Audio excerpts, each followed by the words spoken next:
engaging into mobile development. So one of it is the Java ME.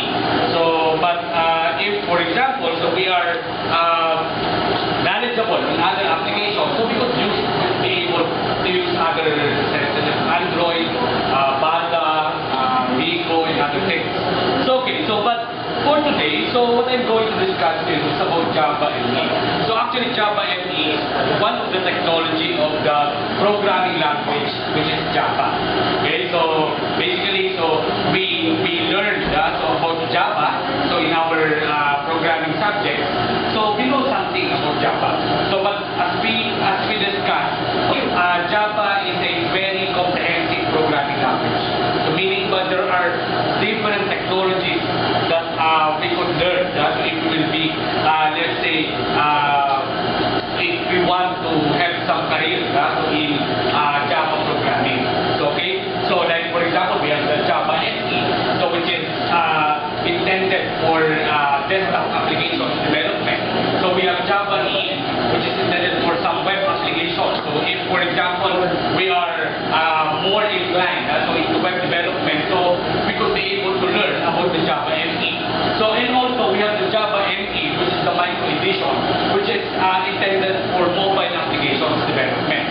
So as we look, so at most of the gadgets nowadays, so cell phones would be computers, but most of the software so has a counterpart so for mobile phones. So like before that, we are just satisfied with the web application. So but nowadays, so most of the web applications that we have, so it has a counterpart on mobile applications. Okay, so meaning it actually evolved so from the web app into mobile app. So like for example, so most of the software, let's say the application software that we could have on our computers has a counterpart in mobile applications or in mobile phones. Like for example, we have a phone that could run or that could execute Microsoft Word, Excel, PowerPoint, PDF, Acrobat Reader. So most of the applications that we could see or application software that we could see, so we could also use that concept. Okay?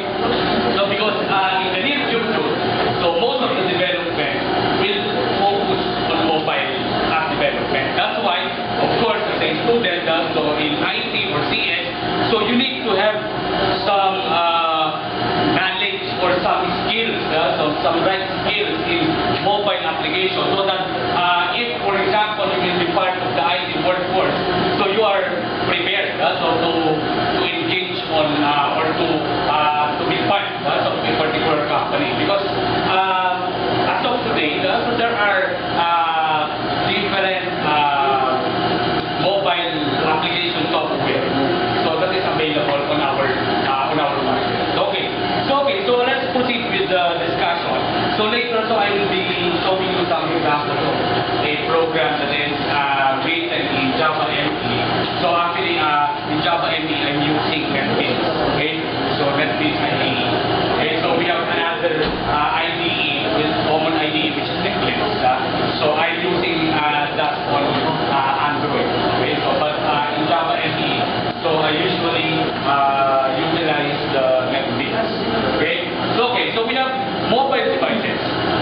So mobile devices may vary in size, design, and layout. So but they have some characteristics in common that are totally different from desktop systems. Okay, so when we say mobile devices, so there are different kinds, different models, versions of mobile devices.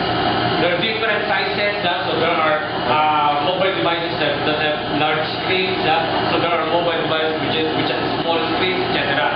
Or in size, in design, in layout. So the technology that is embedded or incorporated in that mobile devices. So they differ. Okay, so it depends on the kind of mobile phones that you are using. So let's say you are using an Android phone, okay, Android operated phone. So basically, so it's different from other phones like iPhone. So because and also the OS that they're using. Okay, so the operating system that they're using. Okay. So but as we said on our presentation, so they have